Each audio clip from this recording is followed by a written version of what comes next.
Hello, sir, and everyone. My name is Muhammad Mozis Mustafa, and I want to tell you guys about my embarrassing/unforgettable moment. Embarrassing moments are very hard to be forgotten. When I was 14 years old, I had an embarrassing moment. I just finished taking a shower when I remembered that my favorite TV show already started. I immediately dried my body with towel and rushed to watch it.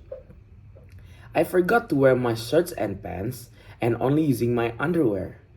It turns out that my mother's family is in the front of the TV and chatting.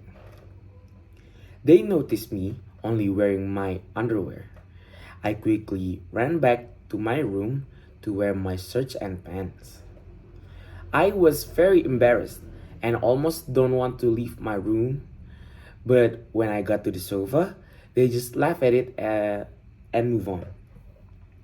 It was an embarrassing moment for me and a very unforgettable moment. And since then, I always wear my clothes before leaving my room. That is all from me. Thank you so much.